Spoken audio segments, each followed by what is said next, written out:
एक बहुत ही भोला भाला सा आलसी लड़का था। वह कोई काम नहीं करना चाहता था, बस खाना खाता, घूमता और सोते रहता था।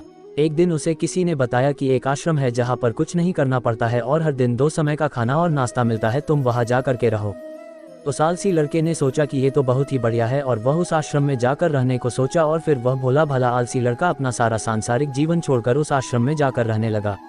आश्रम में गुरु जी रहते थे, वह कुछ समय सबको प्रवचन देते हैं। वह आलसी लड़का सुनता था, बाकी समय आराम करता था और फिर भरपेट खाना खाकर सो जाता था। ऐसे ही उस लड़के का दिन गुजरता गया। एक दिन उस आश्रम में कुछ भी नहीं बना। नाश्ते के समय नाश्ता नहीं मिला। उसने सोचा नाश्ता नहीं मिला, भोजन तो मिलेगा। अब भोजन के समय भी उसे भोजन नहीं मिला। लड़का दौड़ करके गुरु जी के पास गया और उसने पूछा कि आज भोजन क्यों नहीं बना। गुरु जी ने कहा कि बेटा, आज एकादशी है और जितने भी आश्रम के सदस्य हैं उनका उपवास है और तुम्हारा भी आज उपवास है, आज भोजन नहीं बनेगा। वह लड़का आलसी था और उसे भूख भी बहुत लगता था। उसने गुरु जी से बोला कि मैं उपवास नहीं रहूंगा, मुझे भूख लगी है, मैं खाना खाऊंगा। गुरु जी ने बोला ठीक है, जाओ भंडारे में से सामान ले करके आओ और आश्रम में नहीं बाहर ले जा करके बना लो, लेकिन याद रखना भोजन बनाने के बाद सबसे पहला भोग भगवान को लगाना और फिर तुम प्रसाद पाना। वह लड़का बोला ठीक है और फिर अनाज लेकर नदी की ओर पहुंचा। भोजन पकाने लगा, तैयार हुआ। उसके बाद कहने लगा कि भगवान श्री राम आइए, पधारिए, भोग लगाइए। अब जब उसे लगा कि भगवान तो आ नहीं रहे हैं तो फिर कहने लगा कि मुझे मालूम है आपको तो अच्छा खाने की आदत है, मैं बना नहीं पाया और मुझे अच्छा भोजन बनाने भी नहीं आता, लेकिन जो भी रूखा सूखा बना है आकर खा लीजिए। भगवान श्री राम उसकी सरलता पर बहुत ही प्रसन्न हुए और उस लड़के को दर्शन दे दिए। उसने देखा कि भगवान श्री राम आए हुए हैं और उनके साथ में माता सीता भी आई हुई है। लेकिन लड़के ने सिर्फ 2 लोगों के लिए ही भोजन बनाया था, एक अपने लिए और दूसरा भगवान के लिए। और अब क्योंकि भगवान के साथ माता सीता भी आई हुई थी तो उसने उस भोजन को माता सीता और भगवान के सामने ग्रहण करने के लिए रख दिया।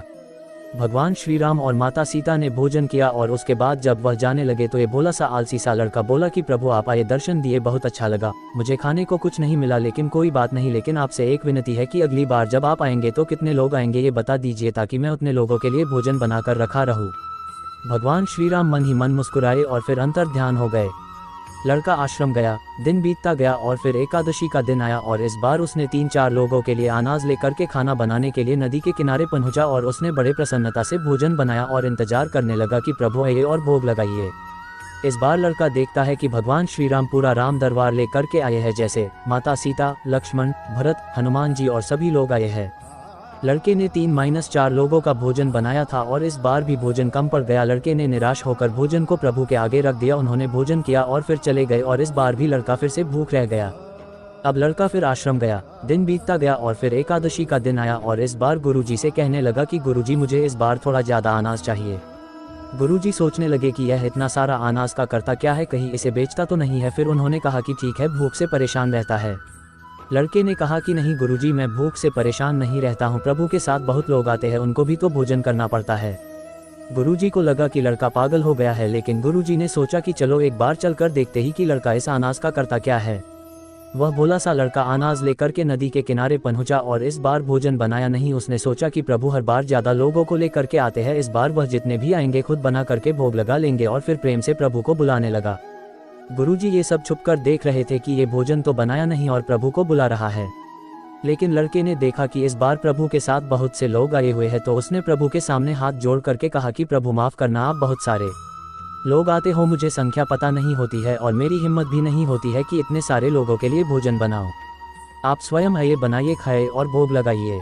प्रभु मुस्कुराते हैं और अपने साथ आए सभी लोगों के साथ मिल करके भोजन बनाते हैं। गुरुजी ये सब छुप करके देखते हैं और फिर लड़के के पास आ करके कहते हैं कि तुम ये कर क्या रहे हो। लड़का कहता है कि गुरुजी आपको दिख नहीं रहा है कि भगवान श्री राम पधार चुके हैं, माँ सीता आई हुई है, हनुमान जी आए हैं और भी सभी लोग आए हुए हैं, भोजन बन रहे हैं। गुरुजी ने बोला कि पागल हो गया है, मुझे तो कोई दिख नहीं रहा है। लड़का गुस्सा हो गया और बोला प्रभु आप ये क्या कर रहे हो, एक तो मुझे भूखा रखा है और गुरुजी को दर्शन नहीं दे रहे हो, जो मुझे पागल समझ रहे हैं, कृपा करके गुरुजी को दिख जाओ। भगवान बोले नहीं, मैं इन्हें नहीं देख सकता। लड़का बोला क्यों नहीं देख सकते, मेरे गुरुजी तो बहुत महान है, बहुत बड़े ज्ञानी और ज्ञाता है। भगवान बोले हाँ ज्ञानी और ज्ञाता होंगे, लेकिन तुम्हारी तरह सरल नहीं है। जो सरलता तुम में है वो तुम्हारे गुरुजी में नहीं है। लड़के ने ये बात गुरुजी से कह दी कि भगवान श्री राम कह रहे हैं कि आप में सरलता नहीं है, आप मेरी तरह सरल नहीं है, इसलिए आपको नहीं देख सकते।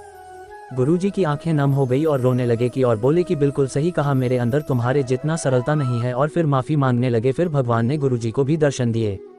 ये कहानी हमें सिखाती है कि जीवन में सरलता सबसे आवश्यक है। जितने सरल बने रहेंगे उतना जीवन में आगे बढ़ते चले जाएंगे।